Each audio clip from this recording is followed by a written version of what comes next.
Hello chess fans, this is Rick from Chess to Impress with coverage of round 2 of the 2018 Candidates Tournament. And it was another eventful round with great fighting chess in 3 of the 4 games.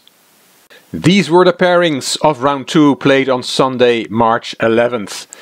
Alexander Grischuk, who lost his first game, played against Wesley So, who also lost his first game. Ding Liren against Fabiano Caruana, Shahryar Mamedyarov against Lavon Aronyan, and Vladimir Kramnik against Sergei Karyakin. Kramnik played his second game with white, and Wesley So played his second game with black. I'll show you the results at the end of the video, but first let's look at the clash between Grischuk and So, Russia versus the USA.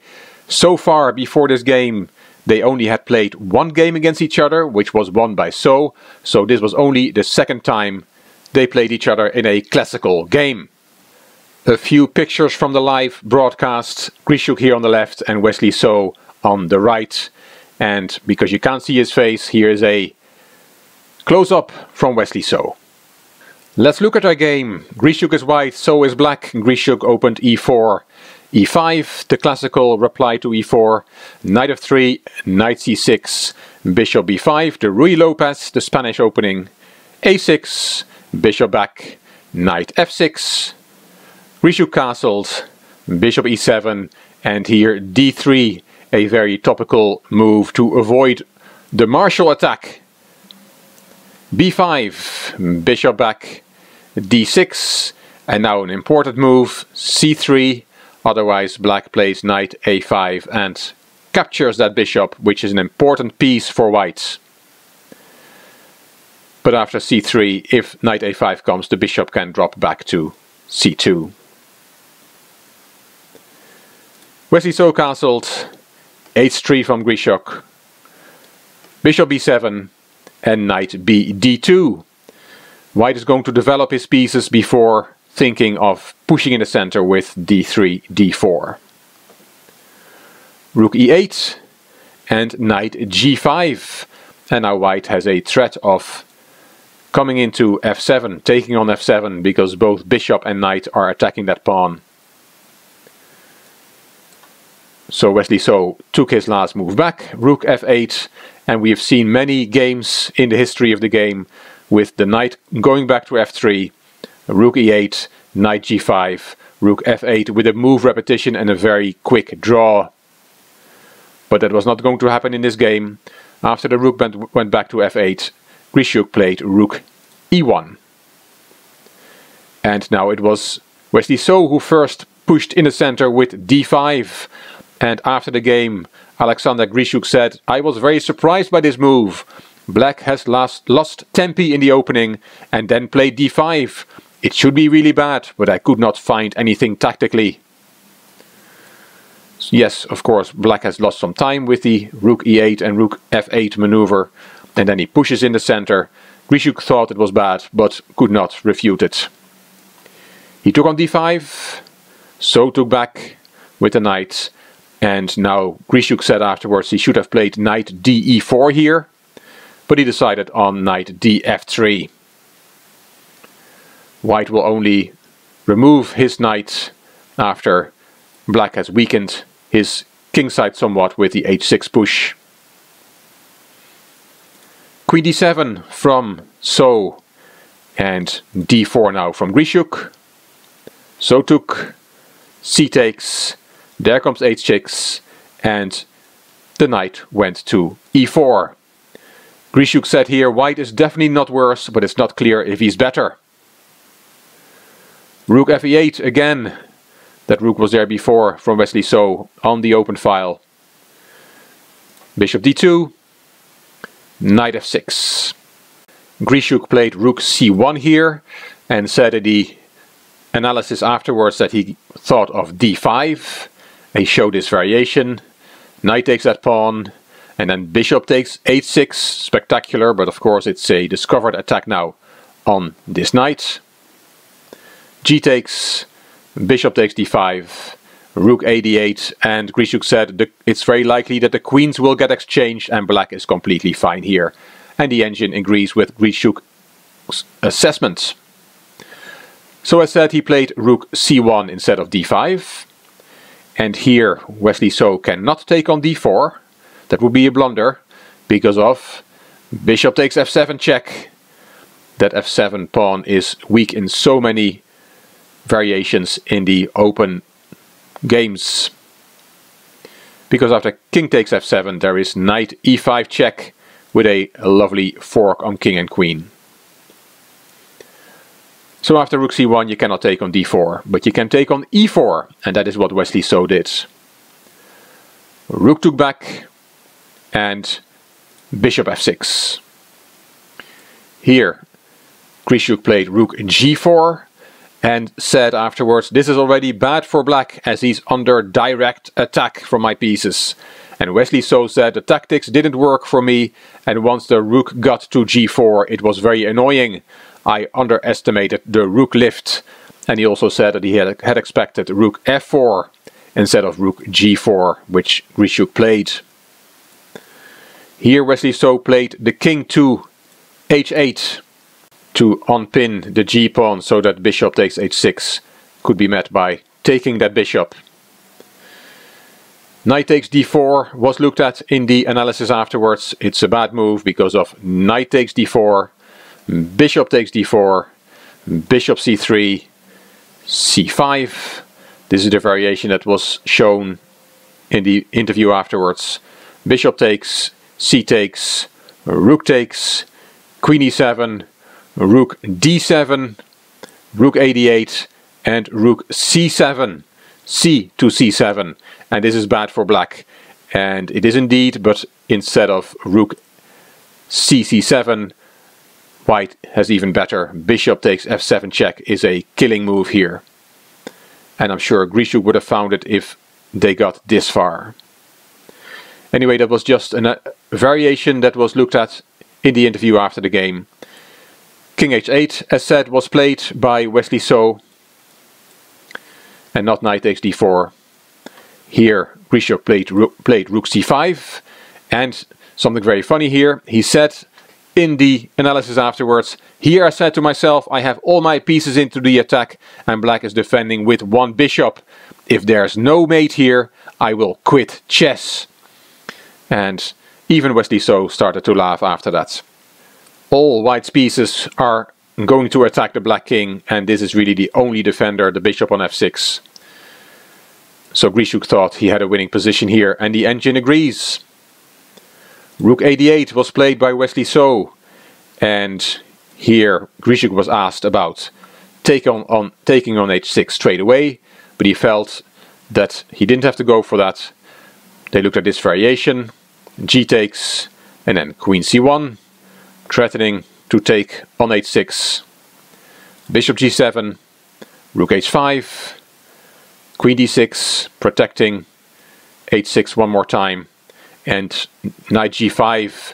And Grischuk said, this is too complicated and I thought I was winning in a more simple way. So after rook a8, Grischuk did not take on h6, he played queen c1, bringing the queen also into the attack, looking at the h6 pawn. Knight takes d4, taking a pawn from Wesley So, and that piece was taken. And now So did not take the piece back, did not recapture on d4, he played rook e4. Grischuk said that he thought there were several ways for him to win. He said he had seen that rook e4 move, but then he started to mix up lines. And it was very comforting to hear a top grandmaster say that he's mixing up lines, because I know that happens to all of us. It definitely happens to me all the time. He showed one very nice variation. Instead of rook e4, Wesley So could have taken the piece back, and then Grischuk showed bishop takes h6 and rook e2. I'll just show you the variation that he showed. It finishes with a very nice checkmate. Bishop takes g7 check, bishop takes, rook h5 check, king g8, rook takes on g7, king takes, queen h6 check, and checkmate on h8. Nice variation. Back to the game. Rook e4 was played by Wesley So, and Grischuk decided on rook takes c7. his idea is to go and win the b7 bishop. Queen takes d4, and now black is attacking the bishop with 2 pieces, so it's not time yet to take the bishop and win a piece for white. But he has an intermediate move. He played bishop e3, attacking the queen. He played this with only 13 seconds left on the clock. Yes, there was a 30-second increment after every move, but this was only move 26, so Grischuk had to make 14 more moves, and he would be under time pressure for every one of those moves. He's known for being a great time trouble junk, an addict, and in a way it is good that there was a 30-second increment after every move, because he has also played without an increment for the first 40 moves, and then he is in even more terrible time pressure all the time. He spent some time here because he also looked at bishop c3, so the other way, attacking the queen that way. And then he looked at this variation, rook takes g4. And instead of taking the queen, that gets very messy because of these 2 pieces attacking g2, the king will get exposed. The simplest way is h takes g4. The queen has to move, of course with a checkmate threat on g2. So f3, and then bishop d4 check, king h1, and Grischuk said white is winning. But he saw, after calculating this variation, that he had a simpler way with bishop e3, winning a piece for just 1 pawn. Also here, So took on g4, and taking the queen is very messy after rook takes g2 check. It's good for white, but complicated, especially with very little time on the clock. So Grischuk decided to take the rook back. Queen e4, similar to the previous variation that we looked at. f3 to cover the checkmate, and the queen went to b4. And now it was time to take the piece. Rook takes b7, white is a piece up. Wesley So took on b2. Nice move. You cannot take that bishop, because then black has a draw with a perpetual. Queen e1 check, king h2 only move, and queen h4 check, king back, and we have a repetition, a perpetual check, and this game is a draw. So after bishop takes b2 you cannot take. Grischuk saw that and played queen f1. And now Judith Polgar in the live broadcast was looking at moves like rook e8, and she showed one nice variation which I'll show you. You might think I'm going to cover my attacked bishop with queen f2, but then there is rook takes e3 suddenly, and if you take back there's a little problem. Bishop d4 with a skewer on king and queen. After queen f1, So did not play rook e8, he played f6, and Judith Polgar said this was not in my top 10 of moves. And she said, the poor black king, what bad light squares we have there on the king side. Queen f2 from Grischuk, and Polgar says when you are under a minute you want to play safe, and white has now consolidated his position.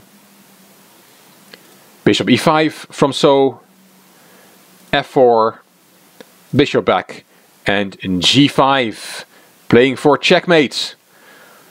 Grischuk was asked in his interview if there was no safer move than this in terrible time trouble. The answer was, well, if you can checkmate the king, you don't have to make it till move 40.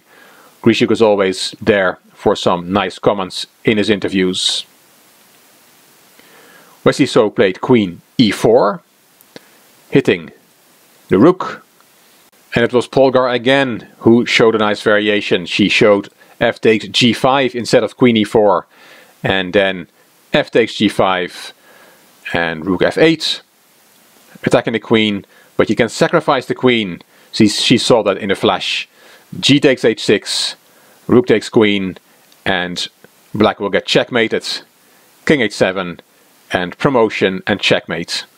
This bishop is taking the h6 square away. Very nice, and nice to see a grandmaster, a top grandmaster like Polgar, having fun with tactical variations and seeing them so incredibly quickly. Back to the game. Queen e4 was played by So, hitting the rook on b7. Queen f3 from Grischuk. Queen b1 check. Queen f1. Queen e4. Queen f3, a move repetition to get closer to the 40th move. Queen b1 check, and to avoid 3 times the same position, Grischuk played king f2.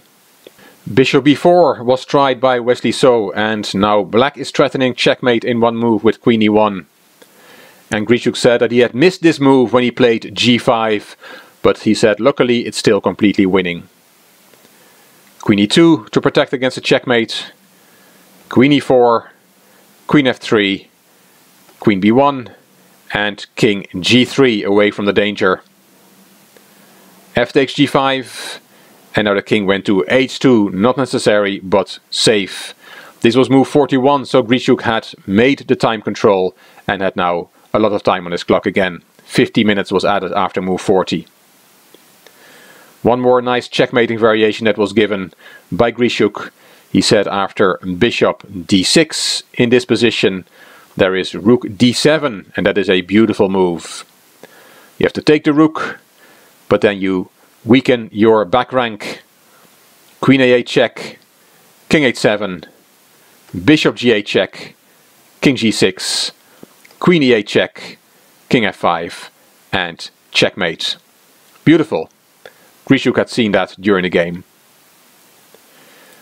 In the game after king h2, So did not play bishop d6, he played queen f5. Rook f7, hitting the queen. Of course it's protected by the bishop, the extra bishop that white has. Queen g6, f takes g5. And one last spy check from Wesley So, because he resigned after king h3. The computer is on +7 for white, so it was time to resign the game. Let's look at one variation. The best move according to the engine here is h takes g5 for black. And then a nice variation is to take that pawn, just giving away the bishop. And it shows in what trouble the black king is, because if you take the piece, there's a beautiful move, rook f5. And if you save your queen, there is checkmate, because this bishop is taking the g8 square away. If after rook f5 you play queen h6 check, then there's also rook h5, and because of the pin you win the queen. Really nothing more to play for Wesley So, and sadly the American lost his second game after only 2 rounds, a really bad start for him. And it was great to see that he kept a brave face during the interview afterwards. He must have been dying inside, but he kept a brave face and even joined in the banter that we always see with interviews by Alexander Grischuk.